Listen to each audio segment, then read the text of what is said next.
आज जिस टॉपिक की बात करेंगे वो है टैक्स। देखते हैं कि टैक्स क्या होता है, कितने प्रकार के टैक्स होते हैं और टैक्स लगता कैसे है। हम लोग आज जिस टॉपिक की बात करेंगे वो इनकम टैक्स है। इनकम टैक्स किसके अंदर में आते हैं देखते हैं। पहले लिखते हैं टैक्स। आखिर टैक्स होता क्या है? टैक्स का मतलब होता है कर। कर मतलब होता है कि आदमी से वसूला जाता है सोसाइटी के वेलफेयर के लिए। जो हम रोड देखते हैं, पुलिस ऑफिसर देखते हैं, सरकारी और हॉस्पिटल देखते हैं, ये सब जिसका खर्चा होता है वो गवर्नमेंट उठाता है। लेकिन गवर्नमेंट के पास पैसा आखिर कहाँ से आता है? तो वो पैसा बहुत बड़ा पैसा जो होता है वो टैक्स से आता है, जो कि आदमी से लिया जाता है उनकी इनकम पे। ठीक है। और गुड्स और सर्विसेज जो प्रोवाइड करते हैं उस पर लिया जाता है, जिसके द्वारा सरकार के पास पैसा आता है। और इसी पैसे को सरकार क्या करती है? वेलफेयर में खर्च करती है। ठीक है। ये जो आप रोड देखते हो, हॉस्पिटल्स देखते हो, ये सबसे आता है पैसा। तो इसी को लगाया जाता है कर। थोड़ा थोड़ा सबसे पैसा लिया जाता है। बस जैसे कि हम लोग कहीं कहीं कोई प्रोग्राम होता है तो थोड़ा छोटा छोटा चंदा लिया जाता है सभी से, छोटे छोटे अमाउंट का। वैसे ही होता है टैक्स। हमारी वेलफेयर के लिए गवर्नमेंट क्या करती है? हम लोग से टैक्स लेती है छोटे छोटे अमाउंट में, ताकि हम लोग कहीं वेलफेयर हो पाए, रोड बन पाए, ये सभी चीज़ें, ब्रिज वगैरह जो बनता है ना। तो टैक्स का मतलब आप लोग को समझ आ गया। अब आगे बढ़ते हैं। टैक्स कितने प्रकार के होते हैं? टैक्स एक्चुअल में दो प्रकार के होते हैं, है ना। दो प्रकार के टैक्स होते हैं। पहला होता है डायरेक्ट टैक्स और दूसरा होता है इनडायरेक्ट टैक्स। अब क्या होता है डायरेक्ट टैक्स और क्या होता है इनडायरेक्ट टैक्स? मैं एकदम सिंपल से एग्जांपल से बताता हूँ कि क्या होता है डायरेक्ट और क्या होता है इनडायरेक्ट टैक्स। डायरेक्ट टैक्स में क्या होता है कि अगर मैं पैसा कमा रहा हूँ तो मेरे पैसे कमाने पे ही टैक्स लगेगा। ठीक है। मतलब कि बर्डन जो है, टैक्स का बर्डन 3% पे लगेगा। अगर आप पैसा कमाओगे ना तो जो टैक्स है वो आप ही पे लगेगा। और इनडायरेक्ट टैक्स में क्या होता है? मैन्युफैक्चर वगैरह भी और रहते हैं, लेकिन बर्डन किसी और पे जाता है। ठीक है। एक एग्जांपल से मैं आपको समझाता हूँ। जैसे आप लोग घर में देखते हो, है ना, तो अगर आप गलती किए तो सजा आपको मिलती है ना। लेकिन आप गलती नहीं करते, आपके भाई बहन गलती करते हैं, फिर भी सजा आपको मिलती है, तो वो तो इनडायरेक्टली हो गया। मतलब गलती कोई और करे, सजा कोई और भुगते। वैसे ही होता है इनडायरेक्ट टैक्स में। मैन्युफैक्चरिंग कोई और करता है, सर्विस कोई और प्रोवाइड करता है, लेकिन टैक्स कोई और देता है। ये होता है इनडायरेक्ट टैक्स। और डायरेक्ट टैक्स में क्या होता है कि आप ही गलती की है, आप ही से सजा मिली। सेम वैसे आप जैसे इनकम कमाए तो आपकी इनकम पे टैक्स लगेगा और आपको ही पैसा देना पड़ेगा, इनकम टैक्स। ठीक है। समझ आ गया डायरेक्ट टैक्स और इनडायरेक्ट टैक्स। इसमें जो डायरेक्ट टैक्स में है उसमें आता है, तो जैसे कि मैंने बताया कि जो इनकम टैक्स है वो पर्सन के इनकम के ऊपर लगता है। ठीक है। तो इनकम तो जो टैक्स है ना वो पर्सन के ऊपर लगता है। तो यहाँ पर पर्सन का मीनिंग क्या है? यहाँ पर पर्सन होता कौन है? इनकम तो हम लोग को पता है कि इनकम होता क्या है। मैं इनकम और पर्सन दोनों को बता देता हूँ, इनकम और पर्सन का क्या मतलब है। ठीक है। जो इनकम टैक्स है, वैसे तो हम लोग देखते हैं कि जनरली क्या होता है, हम लोग जैसे 10 से निकलते हैं 3 सब्जेक्ट बढ़ जाते हैं 11 में, है ना। कौन सा? कॉमर्स, आर्ट्स और साइंस, है ना। क्या बस यही 3 सब्जेक्ट रहते हैं दुनिया में और इसके अलावा कोई सब्जेक्ट होता है? तो ऐसे ही इनकम टैक्स में क्या किया, इनकम को ना 5 भागों में डिवाइड कर दिया। ठीक है। वो 5 भाग कौन सा है? पहला आपका सैलरी से इनकम हो सकता है, दूसरा आपका हाउस प्रॉपर्टी से इनकम हो सकता है, तीसरा आपका पीजीबीपी मतलब कि प्रॉफिट और गेन फ्रॉम बिजनेस और प्रोफेशन। ठीक है। चौथा कैपिटल गेन हो सकता है और पांचवा आपका अदर सोर्सेज से हो सकता है। ऐसा बोलता है इनकम टैक्स। क्या इसके अलावा और हमारा इनकम नहीं हो सकता है। लेकिन इनकम टैक्स ने क्या किया, इनको 5 हेडों में इनकम को बांट दिया। अब देखते हैं पर्सन का मीनिंग क्या होता है यहाँ पर, क्योंकि टैक्स किस पे लगता है, इनकम टैक्स किस पे लगता है? पर्सन के इनकम पे। मैं तो बता दिया कि इनकम टैक्स में इनकम को 5 भागों में बांटा गया है। ठीक है। सैलरी, हाउस प्रॉपर्टी, पीजीबीपी और कैपिटल गेन और अदर सोर्सेज में 5 भागों में बांट दिया गया है, 5 हेडों में बांट दिया गया है। लेकिन यहाँ पर्सन का मीनिंग क्या है? 1%, 2% ऐसे नहीं है। पर्सन का मीनिंग क्या है? पर्सन के इनकम पे लगता है ना। तो पर्सन का मीनिंग आज हम लोग जानते हैं कि पर्सन का मतलब क्या होता है। ठीक है। तो क्या कितने, तो देखते हैं इनकम टैक्स में पर्सन का आखिर मीनिंग क्या होता है। पहले होता है इंडिविजुअल जैसे कि मैं हूँ, आप हो, मतलब इंडिविजुअल मतलब सिंगल आदमी को बोलते हैं इंडिविजुअल। राम, श्याम या कोई भी हो सकता है, एक आदमी। यहाँ पर पर्सन को पहला इंडिविजुअल का मतलब है एक आदमी को ही समझना, सिर्फ एक, उसको बोलते हैं एक इंडिविजुअल है वो। ठीक है। और दूसरा क्या होता है? एचयूएफ। हम लोग 11th में इसको पढ़े हैं। एचयूएफ को मतलब होता है हिंदू अनडिवाइडेड फैमिली। जैसे कि मैं, मेरा भाई, मेरी बहन और मेरे मम्मी पापा मिलकर हम लोग एक हिंदू अनडिवाइडेड फैमिली बन गए। ठीक है। इसी बोलते हैं हिंदू अनडिवाइडेड फैमिली, बट ये रजिस्टर होना चाहिए। ठीक है। ओके, ये समझ आ गया। और तीसरा होता है कंपनी। ठीक है। मैं यहाँ पूरा नहीं लेके चल रहा हूँ, सिर्फ आपको एक ओवरव्यू दे रहा हूँ। ठीक है। और ये पूरा बताने का मेरा कोई वो नहीं है, मैं थोड़ा थोड़ा इसको बता रहा हूँ, एक ओवरव्यू दे रहा हूँ आपको। ठीक है। कंपनी हम लोग जानते हैं कि कंपनी किसको बोलते हैं, है ना। कॉर्पोरेट बॉडी कंपनी इसको बोलते हैं। फर्म मतलब होता है यहाँ फर्म में एलएलपी भी है। ठीक है। एलएलपी मतलब लिमिटेड लायबिलिटी पार्टनरशिप। ठीक है। फर्म मतलब भी पार्टनरशिप, समझ आ गया इतना। और एओपी मतलब क्या होता है? Association of person. क्या होता है? फर्म। यहाँ फर्म का मतलब मैं एक बार समझा देता हूँ कि पार्टनरशिप फर्म का मतलब क्या होता है। ठीक है। पार्टनरशिप फर्म जो है उसका मतलब, और एलएलपी का मतलब है कि हम लोग ऐसे नहीं कि पार्टनरशिप का ये मतलब नहीं कि 2 लोग मिलके चलो पार्टनरशिप हो गया, ऐसे नहीं होता। पार्टनरशिप का मतलब है 2 लोग मिलकर रजिस्ट्रेशन कराना पड़ता है पार्टनरशिप फर्म को। ठीक है। तो अब होता है वो फर्म पार्टनरशिप फर्म, समझ आ गया ना। मतलब कि रजिस्ट्रेशन कराएंगे तभी वो क्या बनेगा? पार्टनरशिप फर्म, वरना वो नहीं बनेगा। तो अगर हम 2 लोग, 2 इंडिविजुअल मिलके, मतलब कि 2 इंडिविजुअल मिलके, राम और श्याम मिलके अगर कोई पार्टनरशिप कर दे लेकिन रजिस्टर नहीं कराया, तो क्या बन जाएगा वो लोग? एसोसिएशन ऑफ पर्सन, सॉरी अब जो मैं बात करूंगा उसके बात करूंगा फर्म और एलएलपी, है ना। Firm including LLP. फर्म का मतलब क्या होता है?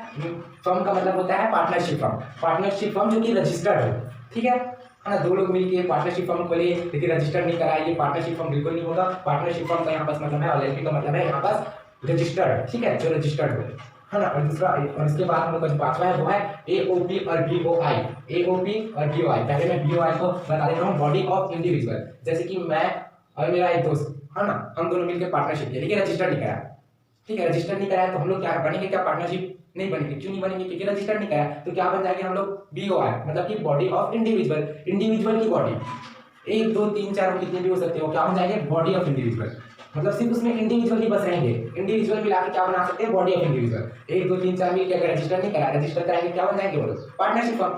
लेकिन रजिस्टर नहीं करा पार्टनरशिप फर्म में तो क्या बनेंगे? बीओआई, मतलब बॉडी ऑफ इंडिविजुअल, है ना। 2 4 लोग मिलकर अगर रजिस्टर नहीं कराएगा तो बॉडी ऑफ इंडिविजुअल बन जाएंगे। मतलब कि एक अकेला होगा तो इंडिविजुअल रहेगा, अगर एक से ज्यादा हो गए तो बॉडी ऑफ इंडिविजुअल बन जाएंगे। अगर एक ही फैमिली के हैं तो एचयूएफ, हिंदू और डिवाइडेड फैमिली। और क्या होता है? Association of person. मतलब कि यहाँ देखो पर्सन का मीनिंग क्या है? ये सब पर्सन के अंदर में आते हैं। अगर ये सब मिलके या इनमें से 1 2 मिलके क्या बना लेते हैं? ऐसी बना लेते हैं और रजिस्टर नहीं करा लेते, ठीक है। जैसे कि कोई फर्म हो गया, एक आदमी हो गया, रमेश हो गया, सुरेश हो गया, कोई एचएफ हो गया, ये सब मिलकर अगर कोई बिजनेस करते हैं तो क्या हो जाएगा? एसोसिएशन ऑफ पर्सन, ठीक है। एसोसिएशन ऑफ पर्सन और बॉडी ऑफ इंडिविजुअल में अंतर क्या होता है? बॉडी ऑफ इंडिविजुअल में सिर्फ इंडिविजुअल बस रहेंगे, लेकिन एसोसिएशन ऑफ पर्सन में ये सब मिलकर बन जाएंगे, ठीक है। समझ आ गया? एसोसिएशन ऑफ पर्सन और बॉडी ऑफ इंडिविजुअल। और उसके बाद आता है लोकल अथॉरिटी। लोकल अथॉरिटी मतलब जैसे कि म्युनिसिपल अथॉरिटी, ये सब आप लोग जानते हैं। और इसके बाद जो आता है एवरी आर्टिफिशियल जुडिकल पर्सन, मतलब और इसके अलावा और अगर कोई बच गया आर्टिफिशियल जुडिकल पर्सन तो वो इसके अंदर में आ जाएगा। तो आई होप कि पर्सन का मीनिंग आप लोगों को क्लियर हुआ होगा। और इसके बाद हम लोग देखते हैं कि टैक्स का स्लैब क्या होता है, ठीक है। इनकम टैक्स में आखिर टैक्स लगता कैसे है लोगों में, देखते हैं कि टैक्स लगता है कैसे है। तो पहला जो हम लोग टैक्स स्लैब की बात करेंगे कि कैसे इनमें टैक्स लगता है, ठीक है। पर्सन पे कैसे लगता है तो पर्सन का मैं बता चुका हूँ। अब इनकी इनकम में टैक्स कैसे लगता है ये देखेंगे, ठीक है। तो पहले जो हम लोग लिए हैं वो है इंडिविजुअल, एचयूएफ, बीओआई, एओपी और आर्टिफिशियल जुडिकल पर्सन। इन लोगों में टैक्स कैसे लगता है, ठीक है। इनमें 3 उम्रों में इन लोग को बांट दिया गया इंडिविजुअल को, ठीक है। देखेंगे एक होता है 80 साल की एज के लिए, और एक होता है 60 साल की एज के लिए, और एक होता है बिलो 60 ईयर की एज के लिए, ठीक है। तो क्या होता है इनका टैक्स स्लैब, उसको देखते हैं हम लोग, ठीक है। इनमें क्या क्या होता है, कैसे कैसे फायदे मिलते हैं, इसको देखते हैं, ठीक है। पहले 80 साल का एज को देखेंगे, उसके बाद 60 का, और उसके बाद बिलो देन 60 का, ठीक है। क्या होता है, ओके देखते हैं। इसको सुपर सीनियर सिटीजन कहते हैं, इसको सीनियर सिटीजन कहते हैं, और इसको ओनली सिटीजन कहते हैं, ओके हो गया। अब देखते हैं इनका स्लैब क्या क्या है। तो पहले हम लोग बात करेंगे इनकम टैक्स स्लैब का। तो देखेंगे 80 साल, जिसको हम लोग सुपर सीनियर सिटीजन बोलते हैं ना, 80 साल से ऊपर जो लोग हो गए हैं उन पे कैसे टैक्स लगेगा, ठीक है। मैं पहले बता चुका हूँ कि इनकम का मतलब क्या होता है। अगर एक 80 साल के ऊपर से व्यक्ति जो 5 लाख अगर कमाते हैं तो कोई टैक्स नहीं देना पड़ेगा, मतलब 5 लाख तक कोई टैक्स नहीं है, ठीक है। लेकिन अगर 5 लाख 1 रुपया होगा, 5 लाख 1 रुपया से लेके 10 लाख तक वो लोग को 20% टैक्स देना पड़ेगा। 5 लाख से 1 रुपया से लेकर 10 लाख तक 20% टैक्स देना होगा। और 10 लाख 1 से अगर ऊपर कमाएंगे तो 30% टैक्स देना होगा। और ठीक है, ये हो गया हम लोग का 80 साल वाले का। और अगर कोई व्यक्ति 80 साल का है लेकिन 60 साल के कम का है तो वो कैसे टैक्स देगा, ठीक है। 60 साल का है लेकिन 80 साल का भी नहीं हुआ है तो वो कैसे देगा। 3 लाख रुपए तक उस लोगों को कोई टैक्स नहीं देना पड़ेगा, 3 लाख तक कोई टैक्स नहीं। लेकिन 3 लाख 1 रुपए से लेके 5 लाख तक उसको कितना टैक्स देना पड़ेगा? 5%। और 5 लाख से ऊपर सेम जैसे यहाँ बताया है, 5 लाख 1 से 10 लाख तक उसको 20% टैक्स देना पड़ेगा, ठीक है। ये सिर्फ रेसिडेंट के लिए है, रेसिडेंट इंडिविजुअल लोगों के लिए, ठीक है। और अगर नॉन रेसिडेंट है वो 80 साल का हो 60 साल का हो कोई मतलब नहीं है, ठीक है। हम लोग को उसको जे वाले जो पर्सन है, ठीक है, मैं ये सिर्फ रेजिडेंट के लिए है ना, ये छूट एज वाला छूट सिर्फ रेजिडेंट के लिए है। अगर वो नॉन रेजिडेंट है तो कितना भी हो ये वाला लग जाएगा। जो लेस देन 60 ईयर के है ना उन वाले में, मतलब कि जो 60 साल के अभी नहीं हुए हैं, है ना, जो रेजिडेंट है हमारे इंडिया के रहने वाले हैं, है ना। रेजिडेंट का जो रेजिडेंट स्टेटस है वो मैं आप लोग को बाद में बताऊंगा कि कैसे रेजिडेंट स्टेटस चेक करते हैं, ठीक है। अभी देख लेते हैं कि अगर कोई व्यक्ति 60 के उम्र के कम है, मतलब 60 साल की उम्र से कम है तो उस पर कैसे टैक्स लगेगा। 2.5 लाख तक उसमें कोई टैक्स नहीं देना पड़ेगा, ठीक है। और 2.5 लाख 1 रुपए से लेके 5 लाख रुपए तक उसको 5% टैक्स देना पड़ेगा। और 5 लाख 1 से 10 लाख तक यहाँ जैसे था वैसे ही से, ठीक है। ये हो गया 60 साल से नीचे वालों का, मतलब जो 60 साल के नीचे वालों का है वो ऐसे टैक्स देंगे, ठीक है। समझ आ गया। वैसे तो मैं एक बात बता देता हूँ, इसमें क्या होता है, रिबेट मिलता है। ये हो गया इंडिविजुअल का, समझ आया। इसमें एक ट्विस्ट है, मैं आप लोग को बताता हूँ। जैसे हम लोग का जन्मदिन होता है तो हम लोग का दूसरे साल में, जैसे कि मेरा जन्मदिन होता है 31 दिसंबर को, तो जैसे कि 1 जनवरी लगेगा तो मैं जाके कितने साल का हूँ, अभी मैं 19 का हूँ, अगले साल मैं 20 साल को जाऊंगा, कब हूँगा 1 जनवरी को। लेकिन इसमें एक ट्विस्ट है, क्या होता है कि इनकम टैक्स डिपार्टमेंट क्या बोलते हैं, अगर आप 31 मार्च को पैदा हुए हैं, ठीक है, अगर आप 31 मार्च को पैदा हुए हैं तो आपका दूसरा साल कब लगेगा?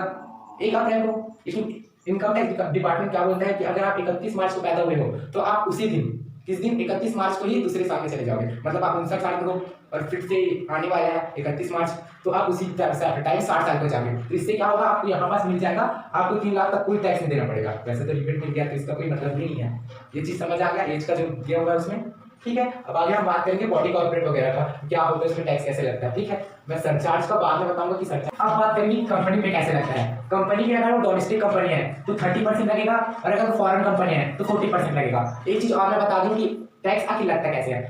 प्रीवियस ईयर का इनकम बताया उसको करंट ईयर में टैक्स करते हैं। जैसे कि हम लोग पिछले साल कुछ कमाए हैं उसको इस साल टैक्स लगेगा, ठीक है। और अगर इस साल कमाए हैं तो अगले साल टैक्स लगेगा। जिस इनकम को आज हम लोग कमाएंगे आज करंट ईयर में, उसका टैक्स कब लगेगा? अगले साल, ठीक है। वैसे पता कैसे चलेगा कि आप कितना पैसा कमाने वाले, ठीक है। इसमें एडवांस टैक्स का भी कंसेप्ट रहता है, वैसे इसको मैं बाद में और एक्सप्लेन करूंगा, ठीक है। ये समझ आ गया कि अगले साल का जो हम लोग कमाएंगे वो इस साल टैक्स होगा। मतलब कि अगर मैं 19-20 में कमा रहा हूँ तो उसका टैक्स कब लगेगा? 20-21 में। समझ आ गया आप लोग को? और एक चीज बता देता हूँ कि ऐसा नहीं है कि आप 2.5 लाख कमा रहे हो या इतना कमा रहे हो तो आपको टैक्स देना ही पड़ेगा। इसमें बहुत सारा डिडक्शन होता है, डिडक्शन एग्जेप्शन। हम लोग हैं तो हम लोग क्या चाहेंगे कि हमारा इनकम कम हो। क्यों इनकम कम हो? इंडिविजुअल नॉर्मल जैसे बिजनेसमैन होते हैं वो लोग क्या चाहते हैं, इंडिविजुअल होता है वो क्या चाहते हैं, इनकम को कम करके दिखाना चाहते हैं। क्यों? क्योंकि हम लोग को चाहिए फायदा, टैक्स कम देना पड़े। तो टैक्स कम देने के लिए क्या करना पड़ेगा? इनकम कम। तो इनकम कम दिखाने के लिए हम लोग को गवर्नमेंट क्या देता है? Deduction exemption. इससे क्या हो जाता है हम लोग का इनकम कम है ना। लेकिन गवर्नमेंट क्या चाहता है हम लोग से? टैक्स लेना।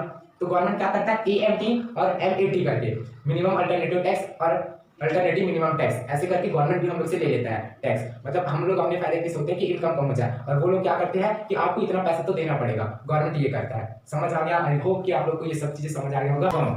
इंक्लूडिंग LLP, ठीक है। तो फर्म आप देखेंगे कि फर्म और LLP में कितना परसेंट लगता है। तो फर्म और LLP में एक्चुअली मैं कहानी सुनाता हूं इसके बारे में। मेरा एक जो दोस्त है वो हमेशा से पार्टनरशिप करना चाहता था, बट उसको इसका नॉलेज नहीं था। अब अगर पार्टनरशिप है, पार्टनरशिप मींस जो रजिस्टर्ड पार्टनरशिप फर्म है या रजिस्टर्ड LLP है, उसमें कितना परसेंट टैक्स लगता है? उसमें फ्लैट 30% का टैक्स लगता है। अगर आप 1000 रुपये एक साल में कमाते हो तो आपको 300 रुपये टैक्स देना होगा।